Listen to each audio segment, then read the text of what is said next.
Hello students last class में हमने chapter 9 differential equation exercise 9.4 के क्वेश्चन नंबर 14 तक कर लिए थे और आज की क्लास में हम क्वेश्चन नंबर 15 ऑनवर्ड्स करेंगे। तो चलो स्टार्ट करते हैं क्वेश्चन नंबर 15। देखो क्वेश्चन नंबर 15 में आपसे क्या बोला है, find the equation of the curve passing through 0 0। ठीक है, तो आपको ऐसे कर्व की इक्वेशन निकालनी है जो 0,0 से पास होता है। देखो 0,0 से पास होने का मतलब है when x is 0 y is also 0।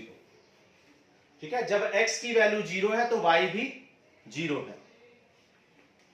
And whose differential equation is y dash e power x sin x। और डिफरेंशियल इक्वेशन क्या गिवन है, डिफरेंशियल इक्वेशन है y dash equal to e power x sin x।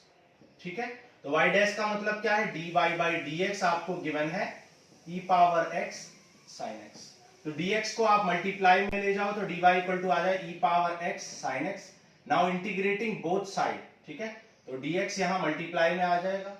अब आपको यहां पर एक formula याद रखना पड़ेगा, आपको पता होना चाहिए e power ax sin bx का इंटीग्रेशन होता है e power ax upon a square plus b square. Okay, a sine bx minus b cos bx। ठीक है, ये फॉर्मूला आपको याद रखना पड़ेगा। तो यहां पर फॉर्मूला अप्लाई कर दो, 1 का इंटीग्रेशन हो जाएगा y और e पावर x का क्या हो जाएगा, यहां a भी 1 है और b भी 1 है, तो यह आ जाएगा e power x upon 1 square plus 1 square and 1 sine x minus 1 cos x। ठीक है, तो ये आ जाए e power x upon 2 sine x minus cos x plus some constant कर लो। So this is the general solution. तो ये क्या है, general solution of the given differential equation है। ठीक है, लेकिन हमें क्योंकि कंडीशन गिवन है तो आप पर्टिकुलर सॉल्यूशन भी निकाल सकते हो। So put x equal to 0 and y equal to 0, x and y दोनों 0 पुट कर दो, तो y 0 पुट करोगे और x 0 पुट करोगे तो ये मिल जाएगा आपको। और आप जानते हैं e पावर 0 क्या होता है, 1, तो 1/2 साइन 0 0 cos 0 1 प्लस c। तो यहां से c आ जाएगा आपका 1/2। c की वैल्यू फाइंड कर ली है, जनरल सॉल्यूशन में पुट कर दो तो आपको क्या मिल जाएगी, आपको पर्टिकुलर सॉल्यूशन मिल जाएगा y equal to e power x/2 sine x minus cos x plus 1/2। ठीक है, आप चाहें तो 1/2 एलसीएम लेके 2 को इस साइड ला सकते हो, तो 2y इक्वल टू आ जाए e power x into sine x minus cos x plus 1। इस प्लस 1 को इधर लाओ तो 2y minus 1 equal to e power x sine x minus cos x। ठीक है, and this will be your required equation of the curve. आप चाहे तो यहां पर भी छोड़ सकते हैं, कोई परेशानी नहीं है। ठीक है, तो ये था आपका क्वेश्चन नंबर 15। अब देखो नेक्स्ट करते हैं क्वेश्चन 16। देखो क्वेश्चन नंबर 16 करते हैं, for the differential equation this find the curve passing through the point. ठीक है, find the equation of the curve passing through 1, -1। तो डिफरेंशियल इक्वेशन आपको गिवन है क्वेश्चन नंबर 16 में, xy dy by dx equal to x plus 2 into y plus, ये आपको differential equation given है, and passing through 1, -1 है। सो x 1 है and y -1 है, इस पॉइंट से ये पास होती है। चलो सॉल्व करते हैं। तो यहां पर देखो, आप देख सकते हो, आपने एक्सरसाइज 9.3 में वेरिएबल सेपरेबल मेथड पढ़ा था। ठीक है, तो यहां पर देखो वेरिएबल्स को सेपरेट कर लो, y वाले टर्म्स को लेफ्ट में या राइट में ले जाओ अकॉर्डिंगली। देखो यहां y अपॉन y प्लस 2 हो जाएगा dy और ये हो जाएगा x plus 2 upon x dx। तो वेरिएबल सेपरेबल हो गया, x वाले टर्म्स एंड y वाले टर्म्स सेपरेट हो चुके हैं। अब इसको इंटीग्रेट करेंगे, तो इसको इंटीग्रेट करने के लिए आप क्या कर सकते हो, देखो 2 ऐड कर दो और 2 सब्ट्रैक्ट कर दो। ठीक है, बेसिक इंटीग्रेशन आपको आने चाहिए, तो आपको खुद से इंटीग्रेट करना है वीडियो को पॉज करके। अगर आप नहीं कर पा रहे तो इंटीग्रेशन की प्रैक्टिस करने की जरूरत है। ठीक है, यहां से ये कैंसिल, 1 बचेगा, 1 का क्या होता है y और 2 कांस्टेंट है, 1 अपॉन दिस का क्या हो जाएगा लॉग y प्लस 2। 1 का हो जाएगा x और 2/x का क्या हो जाएगा, आप जानते हैं 1 2 कांस्टेंट है और 1/x का क्या होता है log, ठीक है, प्लस सम कांस्टेंट कर लो। तो ये आ गया आपका general solution. Now putting the value of x and y, put x equal to 1 and y equal to -1, तो x y -1 पुट कर दो और x 1 पुट कर दो।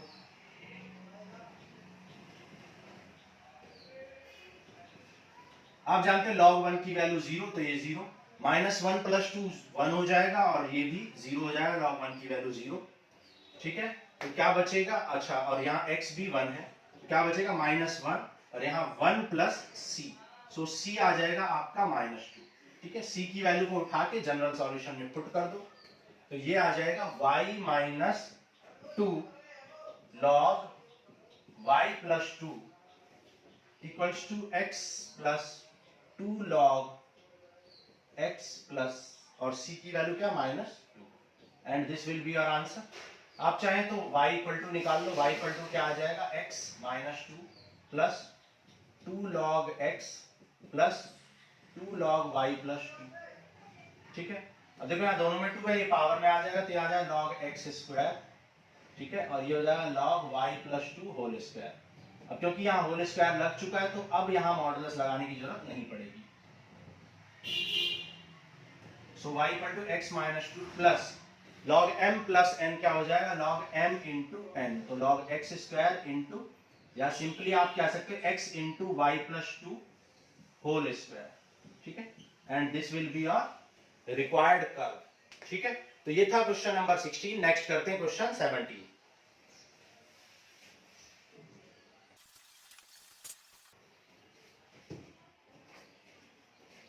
देखो question number 17, find the equation of the curve passing through 0, -2। तो उस curve की इक्वेशन निकालनी है जो 0, -2 से पास होता है, means where when x = 0 y = -2, ठीक है।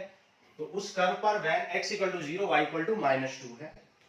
फिर कह रहा है given that at any point on the curve, किसी भी पॉइंट पर on the curve, the product of the slope of its tangent with the y coordinate of the point is equal to x coordinate. कह रहा है product of slope, slope का product किसके साथ, y coordinate के साथ, is always equal to the x coordinate, ऐसा question ने बोला, ठीक है। The product of the slope of the tangent and the y coordinate is equal to the x coordinate, ऐसा क्वेश्चन ने बोला हुआ है। तो ये dx y वाले टर्म्स को सेपरेट कर दो और x वाले टर्म्स को भी सेपरेट कर दो।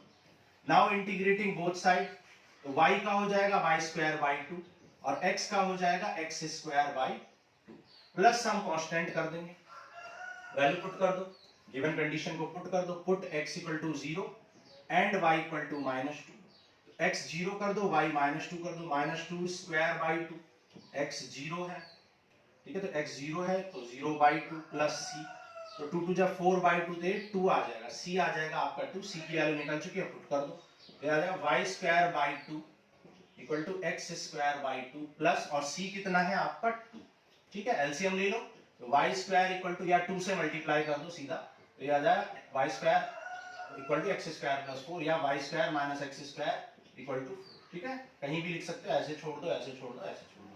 तो this is question number 17। Next करते हैं क्वेश्चन 18। देखो क्वेश्चन नंबर 18 में कह रहा है eight any point on curve the slope of the tangent is twice the slope of the line segment joining the point of contact this, find the equation of the curve passing through -2, 1। ठीक है, अभी तक देखो question को पढ़ने से मुझे इतना ही समझ आया है कि find the equation of the curve passing through -2, 1, मतलब जब x -2 है देन y = 1 है, इससे आपका कर्व पास हो रहा है, इतनी बात मुझे क्लियर है, ठीक है। कह रहा है, फिर कह रहा है कि the slope of the tangent is twice, कह रहा है स्लोप ऑफ टेंजेंट, ठीक है, कह रहा है slope of tangent, that is, आप जानते हो स्लोप ऑफ टेंजेंट क्या होता है, dy/dx, slope of tangent is twice, slope of tangent twice है, इतनी बात भी मुझे समझ आ गई। Slope of tangent is twice the slope of the line joining -4, 3 and x, y, ठीक है, -4, 3 एंड -2, 1। तो देखो माइनस, आप जानते हो स्लोप ऑफ द लाइन, यहां पे लिख लेते हैं, देखो slope of line passing through 2 points, passing through 2 points, आप जानते हो 2 पॉइंट से पास होने वाली लाइन की इक्वेशन क्या होती है, लाइन का स्लोप क्या होता है, m equal to y2 minus y1 upon x2 minus x1। ठीक है, तो आपको पॉइंट क्या, एक पॉइंट दे रखा है x, y जिस पर आपको स्लोप ड्रॉ करना है, और एक पॉइंट है -4, -3। ठीक है, तो पुट कर लो, तो ये हो जाएगा y, एक पॉइंट तो आपका क्या है x एंड x, y है, और सेकंड पॉइंट आपका क्या है -4, -3। these both curves are on the, these both points are on the curve। ठीक है, तो ये आ जाएगा y +3, क्योंकि y2 माइनस y1 कर लो तो y +3 अपॉन x +4। ठीक है, मैंने इसको x1 x2 y2 कह दिया और इसको x1 y1 कह दिया। ठीक है, तो स्लोप निकल गया। आपको क्वेश्चन में क्या बोला, slope of tangent is 2 times of slope of the line joining these points, that is y +3 upon x +4।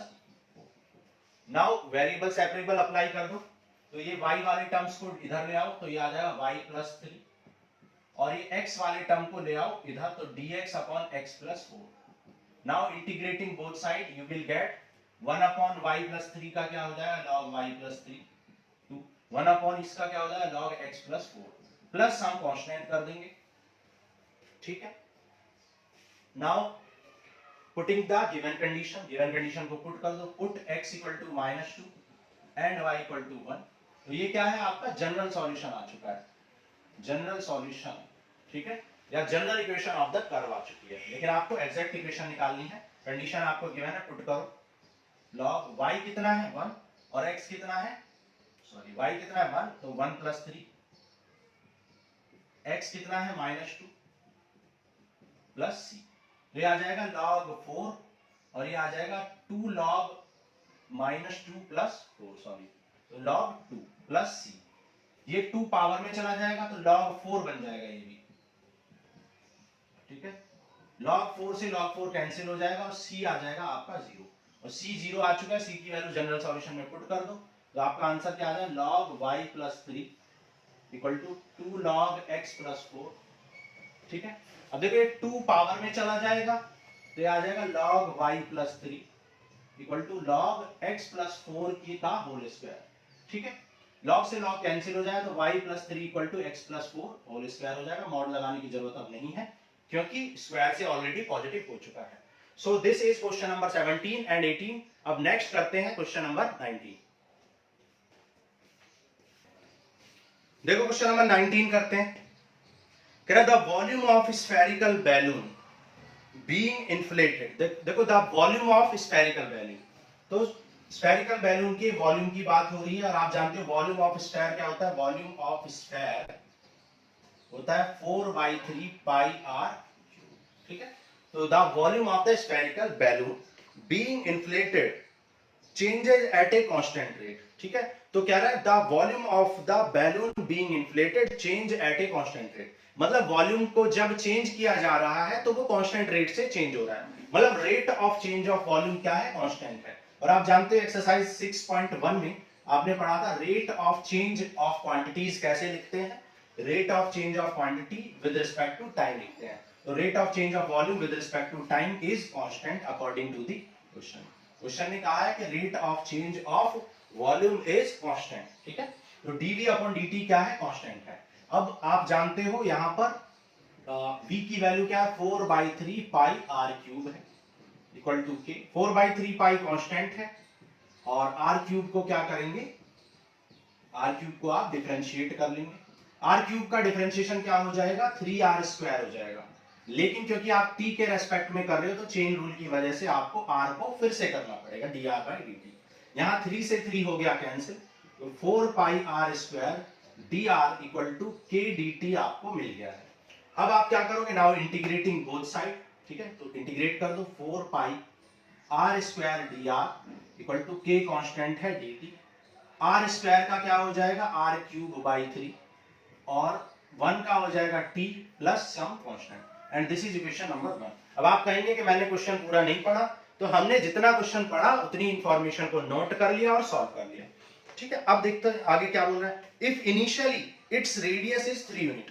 देखो इनिशियली रेडियस क्या है, 3 यूनिट है। इनिशियली का मतलब क्या होता है, व्हेन टाइम इज 0। ठीक है, इनिशियली मतलब व्हेन द प्रोसेस स्टार्ट्स, जब प्रोसेस स्टार्ट हुआ है उस टाइम पर हम मानते हैं कि अभी टाइम 0 से काउंटिंग हो रही है। When time is 0 means initially the radius is 3 unit. Radius क्या है? 3 यूनिट है, ऐसा क्वेश्चन में गिवन है, ये आपको गिवन है।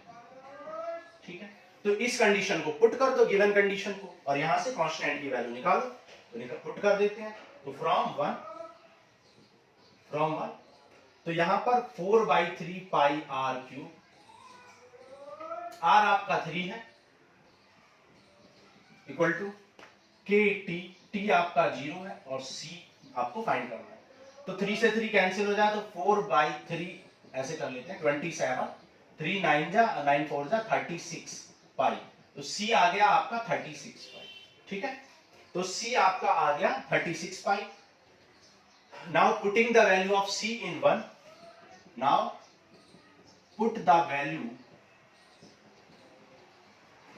ऑफ सी इन इक्वेशन 1 में पुट कर लो सी की वैल्यू को, तो 4/3 pi r cube equal to के टी प्लस 36 पाई। ये हो गई आपकी इक्वेशन नंबर 2। आपने कांस्टेंट की वैल्यू निकाल ली। ठीक है, अब आगे देखते हैं क्या कह रहा है। कह रहा है after 3 second it is 6 unit, तो 3 सेकेंड बाद ये 6 यूनिट हो जाती है, ऐसा क्वेश्चन ने बोला है। तो क्या गिवन है? गिवन है आफ्टर 3 सेकेंड, मतलब जब टाइम 3 सेकेंड हो गया तो it is means radius becomes 6 unit. Radius क्या हो जाती है? 6 यूनिट हो जाती है। ये आपको एक और कंडीशन गिवन है, तो इस कंडीशन को भी अप्लाई कर दो। तो from two 4/3 pi r cube, r कितना है? 6, के कितना है? के है आपका, के आपको फाइंड ही करना है, टी है 3 और 36 पाई। सॉल्व कर लो इसको, ये हो जाएगा 6 पावर 3 कितना हो जाएगा? 216 अपॉन 3 है, 3 7 जा 2 जा और इंटू 4 भी है, तो 4 2 जा 8, 4 7 जा 20, 288 पाई आ जाएगा। ये आ गया 288 pi equal to 3k plus 36 pi. Subtract कर दो, 8 माइनस 6 2 आ जाएगा एंड 28 माइनस 3 25 आ जाएगा। ठीक है, तो यहां से k निकाल लो, k आ जाएगा आपका 3 8 जा 24 एंड 3 4 जा 12, 84 पाई आ गया, नीचे दिखाई दे रहा है। ठीक है, यहां लिख देते हैं, तो k आ गया आपका 84 पाई। ठीक है, k आपने निकाल लिया। अब now put the value of k in equation number 2। तो इक्वेशन नंबर 2 में आप k की वैल्यू को पुट कर दो। तो जब आप k की वैल्यू यहां पुट कर दोगे तो क्या मिलेगा? फ्रॉम 2 में क्या है? 4/3 pi r cube equal to k आपका निकल चुका है 84 पाई, 84 पाई पुट कर दो प्लस 36 पाई। आप देख सकते हैं यहां पर 4 पाई कॉमन है, तो पाई को हम कॉमन लेके कैंसिल कर देंगे। ठीक है, और 4 भी कैंसिल कर देंगे, तो आ जाएगा 1/3 आर क्यूब और 4 2 जा 4 1 जा एंड 4 9 जा। आर क्यूब कितना आ जाएगा? 21 इंटू 3 63 और 27, तो आर आ जाएगा आपका 63t प्लस 27 पावर 1/। और यही आपको फाइंड करना था। क्या बोला था? Find the radius of the balloon after t second, मतलब जब टाइम t सेकेंड है तो उस टाइम पर रेडियस क्या है। So this is question number 19। बहुत इंपॉर्टेंट क्वेश्चन है ये, और क्वेश्चन नंबर 19 20 ये ऑनवर्ड्स जितने भी क्वेश्चन है जब भी एग्जाम में आते हैं तो ये 6 मार्क्स के आते हैं। ठीक है, तो काफी इंपॉर्टेंट है, लॉजिकल क्वेश्चन है, तो अच्छे से आपको इनकी प्रैक्टिस करनी है। चलो नेक्स्ट करते हैं क्वेश्चन 20। देखो क्वेश्चन नंबर 20 करते हैं। कह रहा in a bank principal increases continuously at the rate of r% per year. ठीक है, प्रिंसिपल इंक्रीजेस कंटिन्यूअसली, मतलब आपको rate of change of principal बोला हुआ है r% पर ईयर। ठीक है, तो इस सेंटेंस का मीनिंग क्या है? Rate of change of principal is r% per year. तो rate of change of principal क्या होता है? Rate of change of principal मतलब dp/dt। Let the principal is p, आप ऐसे मेंशन कर लो, let principal at some instant is p। ठीक है, प्रिंसिपल क्या है? p है, तो rate of change of principal that is dp/dt is r%। कितना है? Is equal to r%। अब देखो यहां पर बच्चे गलती करते हैं, r% लिख देते हैं, लेकिन आपको समझना चाहिए कि r% ऑफ व्हाट। भाई आप अगर स्कूल में अगर आपके 200 मार्क्स आते हैं आउट ऑफ 500, या तो आप क्या कहते हैं? आप कहते हैं 200 तो आप कहते हैं 50% ऑफ, जो भी है 50% ऑफ, क्या बोलते हैं 400, 200 आए हैं आपके 400, तो आप कहते हैं 50% of total, 50% of total value. उसी तरीके से परसेंटेज हमेशा ऑफ सम बेस होता है, तो यहाँ पर r percent of some base, और बेस यहाँ पर क्या है प्रिंसिपल, तो यहाँ पे होगा r परसेंट ऑफ प्रिंसिपल। ठीक है, ये बात आपको क्लियर होनी चाहिए। तो dp बाई dt क्या आ जाएगा, r परसेंट, परसेंट हटा दो तो अपॉन 100 आ जाएगा, तो यहाँ p आ जाएगा। नाउ मेकिंग वेरिएबल सेपरेबल, तो p वाले टर्म्स को इस साइड ले जाओ और r dt इसे ऐसे लिख दो, r अपॉन 100। ठीक है, now integrating both side, integrate कर दो, dp upon p equal to r upon 100 constant है, और 1 को इंटीग्रेट करेंगे क्योंकि आप t के रेस्पेक्ट में कर रहे हैं, तो ये आ जाएगा log p और r बाई 100 और 1 का क्या हो जाएगा t। ठीक है, और प्लस सम कांस्टेंट, तो ये हो गई आपकी इक्वेशन नंबर 1। अभी तक हमने पूरा क्वेश्चन नहीं पढ़ा है, सिर्फ जितनी इंफॉर्मेशन हमें समझ आई फर्स्ट सेंटेंस से हमने कर लिया। अब नेक्स्ट देखो क्या कह रहा है, find the value of r if ₹100 doubles itself in 10 years. ठीक है, तो r की वैल्यू फाइंड करनी है, और कह रहा है जब 100 रुपए कितने रुपए हो जाते हैं, 200 रुपए हो जाते हैं, डबल हो जाते हैं। ठीक है, 100 रुपीज 200 रुपीज हो जाते हैं। तो इसका मतलब क्या है, देखो यहाँ पर बहुत अच्छी इंफॉर्मेशन छुपी है, बच्चों को ये समझ में नहीं आती है। 100 बिकम्स 200, इसका मतलब क्या है, व्हेन टाइम इज 0, इनिशियली आपके पास कितने पैसे थे, 100 रुपीज थे, लेकिन जब 10 इयर्स कंप्लीट हो गए तो आपके जो रुपीज हैं वो कितने हो गए, डबल हो गए, ट्वाइस हो गए। ठीक है, तो ये है, ये कंडीशन आपको, दो कंडीशन गिवन है एक अकेले सेंटेंस में, इस अकेले सेंटेंस में दो कंडीशन गिवन है, तो ये ध्यान आपको रखना है। तो नाउ फ्रॉम 1 अप्लाइंग कंडीशन 1, ठीक है, अप्लाइंग कंडीशन नंबर 1, तो कंडीशन नंबर 1 को अप्लाई कर दो, t equal to 0 and p equal to 100, put कर दो 1 इक्वेशन में, तो log p, तो ये हो जाएगा log 100 plus equal to r upon 100 time 0 plus some constant. Okay, तो log 100 की वैल्यू क्या हो जाएगी, ये 0 हो जाएगा, c, तो c की वैल्यू क्या आ गई 100। Now put the value of c in equation 1, now put the value of c in equation 1। ठीक है, वैल्यू ऑफ c को इक्वेशन नंबर 1 में पुट कर दो। इक्वेशन 1 में क्या है, log p equal to r by 100t plus c की वैल्यू पुट कर दो, तो आ जाएगा log p equal to r by 100t plus log 100। ठीक है, यहां तक क्लियर है। मान लो ये इक्वेशन नंबर क्या आ गई आपकी, 2 आ गई। ठीक है, थोड़ा सा सॉल्व कर लेते हैं, और तो ये log 100 इधर आ जाएगा, तो ये आ जाएगा log p minus log 100 equal to r by 100t, log m minus n क्या हो जाएगा, log m अपॉन n हो जाएगा, that is p upon 100, r by 100। Clear है, तो यहां पर ये आ गया हमारा log p by 100 equal to r by 100t। अब इसको आप इक्वेशन नंबर 2 लेट कर दो। ठीक है, अब देखो आगे पढ़ते हैं। अच्छा, आगे पढ़ने की जरूरत नहीं है, आपको कंडीशन नंबर 2 यहां पर हमने नोट कर लिया। कंडीशन 2 क्या है, when 10 years completed principal becomes double, that is 200। तो putting the condition 2, put the condition number 2, condition 2 in equation 2। ठीक है, कंडीशन नंबर 2 को इक्वेशन नंबर 2 में पुट कर दो, कंडीशन नंबर 2 को पुट करो। p कितना है 200 और टाइम कितना है 10 इयर्स। ठीक है, नीचे दिखाई दे रहा है, ओके, तो p है 200 और टाइम है 10 इयर्स कंडीशन नंबर 2 में, तो 100 2 जा तो ये आ जाए log 2, यहां पे कर लेते हैं, log 2 इक्वल टू 0 से 0 कैंसिल, तो log 2 आ गया आपका r बाई 10, सो r कितना हो जाएगा 10 log, और log 2 की कंडीशन आपको दे रखी है, वैल्यू दे रखी है 0.6931, r इक्वल टू आ जाएगा 10 इंटू 0.6931, फिर आ जाएगा 6.931%। ठीक है, r क्या है परसेंट में, ठीक है, रेट क्या है परसेंटेज में 6.931। तो ये था क्वेश्चन नंबर 20, और नेक्स्ट करते हैं क्वेश्चन नंबर 21।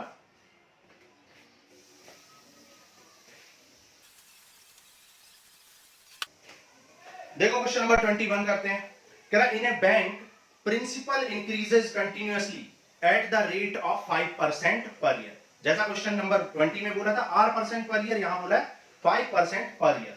ठीक है, आप लेट कर लेंगे, let the principal be p and rate is r% per year. ठीक है, ऐसा आप खुद लेट कर लोगे। तो कह रहा रेट ऑफ चेंज ऑफ या rate of increment of principal is 5% per year. 5% of P, ये बात आपको समझनी है, 5% of some base that is principal. तो dp बाई dt हो जाएगा 5/100 ऑफ प्रिंसिपल। तो कैंसिल कर लो इसको, 5/100 को आप क्या लिख सकते हो 1/20। Now integrating, now make variable separable. तो dp upon p equal to dt upon 20। Now integrating both side, 1/p का हो जाएगा log p और 1/20 कांस्टेंट है, 1 का इंटीग्रेशन हो जाएगा t and plus some constant कर लेंगे and this is equation number 1। तो अभी तक हमने सिर्फ आपकी एक ही लाइन पढ़ी है और आपको सॉल्व किया है जो भी इंफॉर्मेशन मिली है। अब देखो नेक्स्ट कह रहा है an amount of 1000 is deposited in the bank. मतलब 1000 डिपोज किया है, इसका मतलब क्या है, व्हेन टाइम इज 0, मतलब इनिशियली अमाउंट इज 1000। ये बात आपको समझनी है, ठीक है। ये बात बहुत कम लोगों को समझ में आती है इस सेंटेंस को पढ़ने के बाद कि 1000 डिपॉजिट किया, इसका मतलब क्या है कि initially when time is 0 your amount is 1000, ठीक है। तो ये कंडीशन आपको गिवन है, कंडीशन को पुट कर दो, ठीक है। Putting the condition 1 in the equation 1। तो यहाँ पर log 1000 इक्वल टू आ जाएगा 1/20 इंटू 0 प्लस c। तो c आ जाएगा आपका log 1000, ठीक है। Now put the value of c in equation number, ठीक है। Put the value of c in equation 1, ठीक है। इक्वेशन 1 में आप c की वैल्यू पुट कर देंगे। तो यहां पर क्या आ जाएगा log p equal to 1/20t plus और c आ गया है log 1000, ठीक है। log 1000 को इधर ले आओ, बिल्कुल सेम क्वेश्चन है ये, क्वेश्चन नंबर 20 के जैसा ही है, सारी कैलकुलेशन भी वही है, कुछ भी अलग नहीं है, ठीक है। तो ये log p अपॉन 1000 हो जाएगा, वहां पर p अपॉन 100 हो गया था, यहाँ पर p अपॉन 1000 हो गया, ठीक है। तो इसको इक्वेशन नंबर 2 लेट कर दो। अब देखते हैं आगे क्या कह रहा है। आगे देखो क्या कह रहा है, कह रहा how much will it worth after 10 year, 10 साल बाद ये कितना हो जाएगा। तो क्या है कंडीशन, गिवन कंडीशन क्या है कि 10 साल बाद कितना हो जाएगा, पूछा गया है, ठीक है। ये आपसे पूछा गया है। when t is 10 year principal is what, principal कितना होगा जब 10 साल हो जाएंगे। तो पुट कर दो फ्रॉम टू, ये आ जाएगा log p upon 1000 equal to 1/20 into 10। 0 से 0 कैंसिल, तो 1/2 आ गया। 1/2 का मतलब क्या होता है 0.5 और ये आ गया log p अपॉन 1000, ठीक है। आप जानते हो log जब उस साइड जाता है तो एंटी log बन जाता है, सॉरी पावर में चला जाएगा, log को हटाएंगे तो e पावर 0.5 हो जाएगा और e पावर 0.5 की वैल्यू आपको 1.648 गिवन है, ठीक है। तो यहाँ पर p अपॉन 1000 इक्वल टू आ गया 0.648, ठीक है। 1.648 आपको वैल्यू गिवन है, 1.648। तो p कितना आ जाएगा, p आ जाएगा 1000 से मल्टीप्लाई कर लो 1648, तो आपका प्रिंसिपल कितना हो जाएगा 1648 रुपीस, ठीक है। तो ये था आपका क्वेश्चन नंबर 21। अब नेक्स्ट करते हैं क्वेश्चन 22।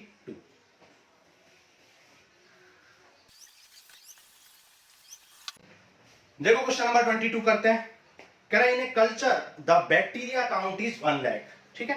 तो इस सेंटेंस का क्या मतलब है, बैक्टीरिया काउंट इज 1 लाख, इसका मतलब है initially bacteria count is, initially bacteria is 1 lakh. Bacteria कितना है 1 लाख है इनिशियली मतलब when time is 0 bacteria is 1 lakh. तो बैक्टीरिया को हम p लेट कर लेते हैं, bacteria is also population of some organism. तो ये है 1 लाख, ठीक है। 1 लाख आपका बैक्टीरिया प्रेजेंट है इनिशियली, ठीक है। ये कंडीशन आपको पता चली। कह रहा the number is increase by 10% in 2 hours. और सेकंड कंडीशन क्या कह रहा है कि नंबर इंक्रीज हो जाता है 2 आवर्स में 10%, ठीक है। तो कंडीशन नंबर 2 है कि जब time t equal to t2 हो जाता है तो बैक्टीरिया 10% इंक्रीज हो जाता है। अब आप जानते हो 1 लाख का 10% जब आप निकालोगे तो 110% निकाल लो भाई, 10% निकाल के ऐड कर दो या फिर सीधा 110% निकाल दो। तो परसेंटेज हटाओगे तो अपॉन 100 आ जाएगा, 0 से 0 कैंसिल, तो p आ जाएगा आपका 11, ये हो जाएगा आपका 1,10,000 आपका आ जाएगा प्रिंसिपल। तो ये आपको दो कंडीशन दे रखी है, फर्स्ट कंडीशन ये है और सेकंड कंडीशन ये है व्हेन टाइम इज 2, ठीक है। Principal bacteria, population of bacteria is this, okay. कह रहा आगे चलते हैं, देखो कह रहा in how many hours will the count reach 2 lakhs। तो पूछा क्या गया है कि p की वैल्यू 2 lakhs कब हो जाएगी, यानी 2 to the power 5। p की वैल्यू 2 lakhs कब हो जाएगी, तो कब हो जाएगी इसका मतलब टाइम पूछा गया है, ठीक है। पॉपुलेशन या बैक्टीरिया की पॉपुलेशन कब इतनी हो जाएगी 2 lakhs, तो टाइम यहां पर पूछा गया है, ठीक है। आगे पढ़ते हैं, कह रहा है the rate of growth of bacteria is proportional to the number present, ठीक है। कह रहा the rate of growth of bacteria is proportional to the number present. तो रेट ऑफ बैक्टीरिया जो है, rate of growth of bacteria, आप जानते हो rate of growth of population तो आप dp by dt लिखेंगे, rate of growth of population of bacteria is dp by dt is directly proportional. कह रहा डायरेक्टली प्रोपोर्शनल है, किसके डायरेक्शनली प्रोपोर्शनल है, is the number present, present में जितना भी है, तो मान लो प्रेजेंट में p है, ठीक है। तो यहां पर dp प्रोपोर्शनैलिटी हटाएंगे तो यहां पर एक कांस्टेंट आ जाएगा k, तो dp इक्वल टू आ जाएगा kp dt। तो p को आप इस साइड ले जाओ तो वेरिएबल सेपरेबल हो जाएगा। Now integrating both side you will gate 1/p का log p और t यहां पर 1 का t n plus some constant, ये इक्वेशन नंबर 1 हो गई, ठीक है। इक्वेशन 1 हो गई। अब अप्लाई करो, अप्लाइंग कंडीशन नंबर 1 इन इक्वेशन 1, ठीक है। तो applying condition first in equation 1, equation 1 में कंडीशन नंबर फर्स्ट अप्लाई कर दो। क्या है, p आपका 1 लाख है, ठीक है, when टाइम इज 0, टाइम 0 कर दो, तो यहां से c आ जाएगा आपका log 1 लाख। 1 लाख को आप 10 to the power 5 भी लिख सकते हो, तो ये आ जाएगा c आ जाएगा log 10 to the power 5। तो c की वैल्यू को इक्वेशन नंबर 1 में पुट कर दो, ठीक है, इक्वेशन नंबर 1 में पुट कर दो। तो फ्रॉम 1 इक्वेशन 1 क्या है, log p equal to kt और c आ चुका है आपका log 10 to the power 5। अभी log 10 to the power 5 को लेफ्ट साइड में ले जाओगे, बिल्कुल वही कैलकुलेशन जो लास्ट 3 क्वेश्चंस में हम कर रहे हैं, equal to kt log m minus log n क्या हो जाएगा, log m upon n kt। This is equation number 2। Now apply condition number 2 in equation 2, ठीक है। Apply condition 2, condition second in 2, ठीक है, 2 में लगा दो, ये आ जाएगा log p upon 10 to the power 5 equal to p आपको गिवन है, p आपको गिवन है 1,10,000, तो ये पुट कर दो 1,10,000 आपका p है और अपॉन में क्या है, इनिशियली कितना था 10 टू द पावर 5 यानी 1 लाख इक्वल टू, और टाइम कितना है, अभी टाइम है जब ये पॉपुलेशन है टाइम 2 आवर्स कंप्लीट हो चुके हैं।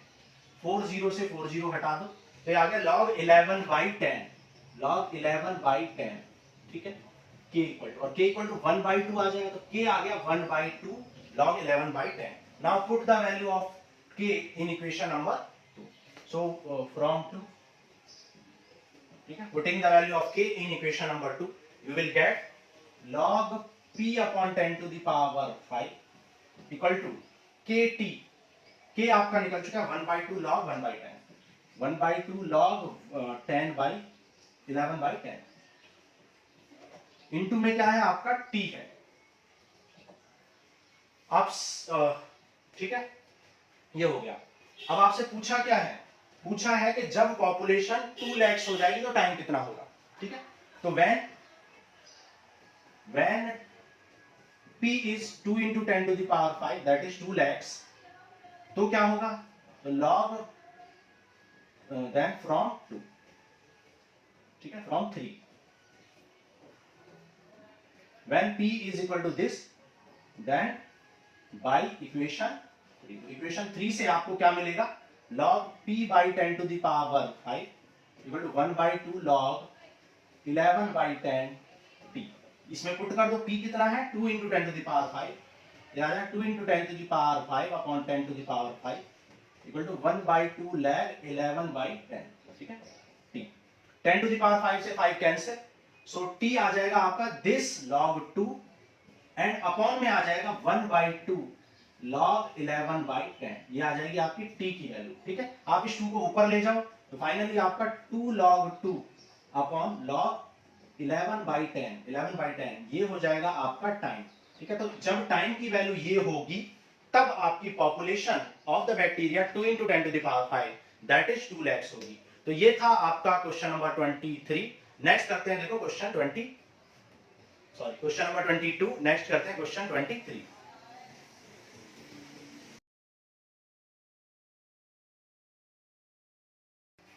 देखो क्वेश्चन नंबर 23 करते हैं। कह रहा था general solution of this differential equation. ठीक है, इस डिफरेंशियल इक्वेशन का जनरल सॉल्यूशन निकालना है। तो यहाँ पर वेरिएबल सेपरेबल कर लोगे, आप जानते हो इसे लिख सकते हैं e⁻x × e⁻y। अब ये e⁻y डिवाइड में आ जाएगा, तो ये आ जाएगा dy / e⁻y, और ये dx इनटू में चला जाएगा e⁻x × dx। ठीक है, अब इस e⁻−y को क्या लिख सकते हैं, ऊपर e⁻−y लिख लेंगे equal to e⁻x dx। Now integrating both side, तो e⁻−y का इंटीग्रेशन क्या हो जाए, e⁻−y, और e⁻x का क्या हो जाए, e⁻x। ठीक है, प्लस सम कांस्टेंट कर देंगे। ओके, तो ये e⁻−y लेफ्ट साइड में चला जाएगा, तो क्या आ जाएगा e⁻x प्लस e⁻−y और प्लस c = 0। देखो प्लस c लेफ्ट में करो या राइट में करो कोई फर्क नहीं पड़ता है, क्योंकि जनरल सॉल्यूशन में चल जाता है सब कुछ, लेकिन अगर पर्टिकुलर सॉल्यूशन है तो एग्जैक्ट आंसर आना चाहिए। तो आप c अगर लेफ्ट साइड में ऐड करते तो इक्वल टू c आ जाता। ठीक है, उससे कोई फर्क नहीं पड़ता। ये चीज आप बात सारी क्वेश्चंस में देख चुके हैं। आप c करो ऐड, log c करो, कुछ भी करो, आपका पर्टिकुलर सॉल्यूशन सेम ही आता है। ठीक है, तो दिस इज क्वेश्चन नंबर 23, और ऑप्शन कौन सा करेक्ट है, option number e⁻x e⁻−y। So option number A is correct, option A आपका हो जाएगा करेक्ट। ठीक है, so this ends with your exercise 9.4। अब नेक्स्ट क्लास में हम पढ़ेंगे homogeneous differential equation and also known as reducible variable separable differential equation. ठीक है, आज के लिए इतना ही, थैंक यू।